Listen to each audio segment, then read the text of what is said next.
Bharatiya Janata party के वरिष्ठ नेता, मध्य प्रदेश शासन के पूर्व कृषि मंत्री और बालाघाट विधायक माननीय गौरीशंकर बिसेन जी को जन्मदिन की हार्दिक बधाई और शुभकामनाएं। जीवन पथ में आपके हो निरंतर प्रयास, होता रहे समरसता से बालाघाट का विकास, बालाघाट का विकास। शुभेच्छु सुनीता राकेश सेवईवार, सदस्य भारतीय जनता पार्टी बालाघाट।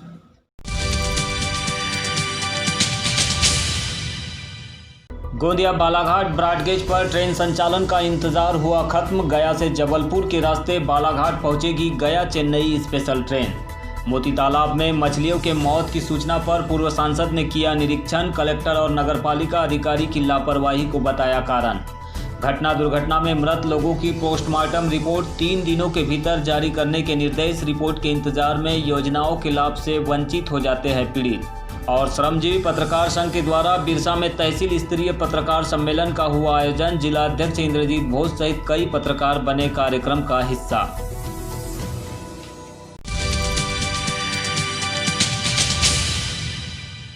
नगर के मोती तालाब में पल रही मछलियां जहरीली दवा डाले जाने से मर चुकी है, जिससे तालाब का पानी गंदा हो गया है और बदबू मार रहा है, जिससे आसपास के रहवासियों को परेशानियां हो रही है। वहीं सुबह घूमने आने वाले व्यक्ति भी यहां नहीं घूम पा रहे हैं। सोमवार को पूर्व सांसद कंकर मुज्जारे ने अपने कार्यकर्ताओं के साथ तालाब का चारों तरफ से निरीक्षण किया। इस दौरान उन्होंने बताया कि जहरीली दवा को तालाब के पानी में डाला गया है, जिससे यहाँ की छोटी बड़ी लाखों मछलियां मर चुकी है, जिसे बाहर भी नहीं निकाला जा रहा है। कंकर मुज्जारे ने कहा कि मछलियों को मरे आज 5 से 6 दिन हो चुके हैं, लेकिन नगरपालिका प्रशासन का इस ओर कोई ध्यान नहीं है। उन्होंने प्रशासन पर आरोप लगाते हुए कहा कि उनकी लापरवाही की वजह से ही मछलियां मर रही है। अगर तालाब में दवा नहीं डाली जाती तो मछलियां नहीं मरती। इससे मछुआरों को भी लाखों रुपए का नुकसान हुआ है।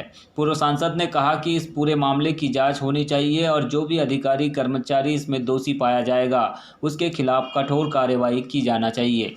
नगरपालिका के सीओ सतीश पटानिया, क्योंकि दीपक और कलेक्टर जो है कम से कम 1 साल से भी अधिक समय से यहाँ पर प्रशासक के रूप में वो नगरपालिका में बैठे हुए हैं। तो इनकी जवाबदारी है, इनके कारण ये मछलियाँ मरी है, इनकी मनमानी के कारण है। ये जानबूझ करके इन्होंने जबरन मतलब यहाँ पे जहरीला पदार्थ डाल दिया है, दवाई डाल दिया है और उससे ये सब मरी हुई है। तो कलेक्टर के खिलाफ में और सतीश पटानिया सीओ और दीपक के खिलाफ में जाँच करना चाहिए और इनके खिलाफ में कार्रवाई करना चाहिए। इन पे अपराध दर्ज होना चाहिए।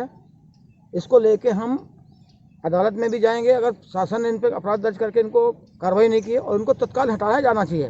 दीपक को हटाएं तत्काल और वो सतीश पठानिया सीएमओ को हटाएं। ये बिल्कुल यहाँ पे काम करने के लायक नहीं है। पूरे नागरिकों के जीवन को भी ये खतरे में डाल रहे हैं।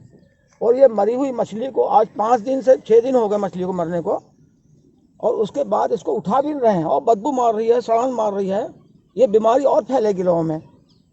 नागरिक इससे परेशान हैं, जनता परेशान है। यहाँ से लोग सुबह घूमने आते हैं, टहलने आते हैं, चल नहीं पा रहे हैं बदबू की वजह से।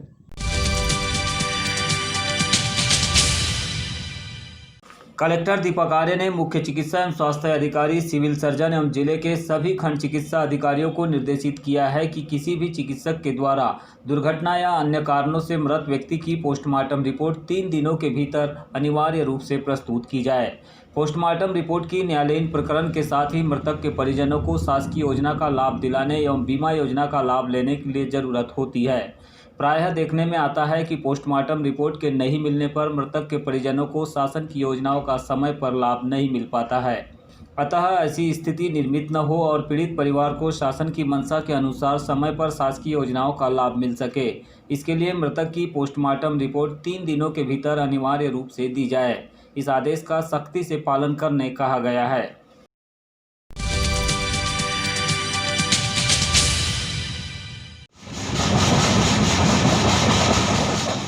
जबलपुर गोंदिया ब्रॉडगेज पर बहुप्रतीक्षित ट्रेन संचालन का सपना 3 जनवरी से पूरा हो जाएगा।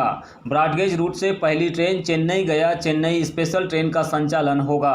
रेलवे बोर्ड ने इस ट्रेन के संचालन का आदेश देते हुए टाइम टेबल जारी कर दिया है। इसके साथ ही जल्द ही इस रूट पर मेमू और दक्षिण की कई और ट्रेनों के संचालन का रास्ता भी साफ हो जाएगा।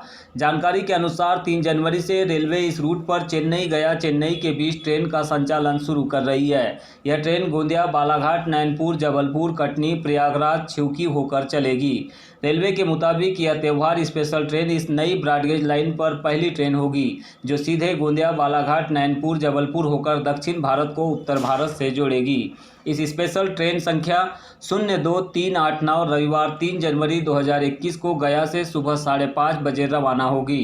यह ट्रेन सासाराम, भभुआ रोड, प्रयागराज, छिवकी, मानिकपुर, सतना, कटनी होकर शाम 4 बजे जबलपुर पहुंचेगी। यहां से 4:05 पर यह ट्रेन छूटकर नैनपुर में शाम 7:21 पर पहुंचेगी, जबकि बालाघाट में रात 8:34 पर यह ट्रेन पहुंचेगी।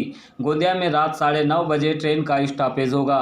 यहां से बल्लार साहब, वारंगल, विजयवाड़ा, वोंगल, नेल्लोर होकर अगले दिन शाम 4:10 पर यह ट्रेन चेन्नई सेंट्रल पहुंचेगी। वापसी में गाड़ी संख्या 02390 चेन्नई से मंगलवार 5 जनवरी की सुबह 9:15 बजे रवाना होकर इसी मार्ग से अगले दिन तड़के 3 बजे गोंदिया पहुंचेगी, जबकि 3:43 पर बालाघाट, 4:53 पर नैनपुर होते हुए सुबह 8:30 बजे जबलपुर पहुंचेगी।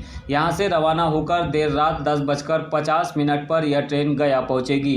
इस रूट से जहां इस ट्रेन को 274 किलोमीटर कम चलना होगा, वही यात्रा समय में 6 से 7 घंटे की बचत हो रही है।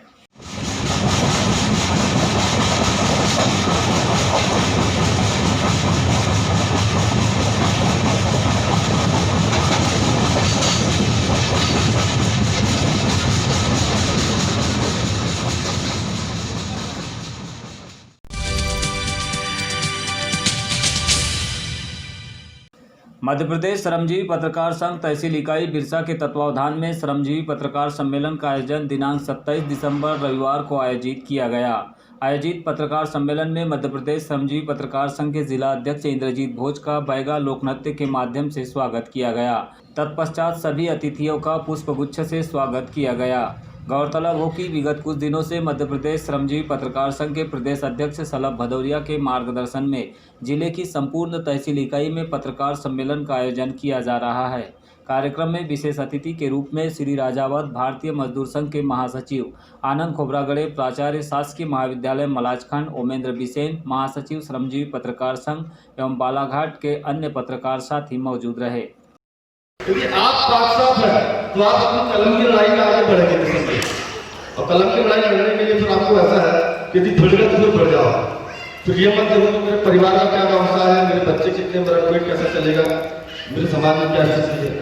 तो ये सब स्थितियाँ रहती है, परिस्थितियाँ रहती है। तो मैं यही कहना चाहूँगा कि श्रमजीवी पत्रकार संघ का सम्मेलन का दौर प्रारंभ हो चुका है। खिगड़ी में हुआ, टंगी में हुआ, ताम्रनगरी मलाजखंड में हुआ है और आने वाले समय में अष्टपाल भाई और सुधीर भाई ने बता रहे 10 से 11 तारीख को वाराणसी में होगा। तो मैं आप सभी का तहे दिल से वंदन करता हूँ, इस्तेमाल करता हूँ। आपने मुझे सुना, मुझसे जो भी त्रुटि होगी उसकी क्षमा चाहता हूँ और अगली बार वाराणसी में मिलेंगे।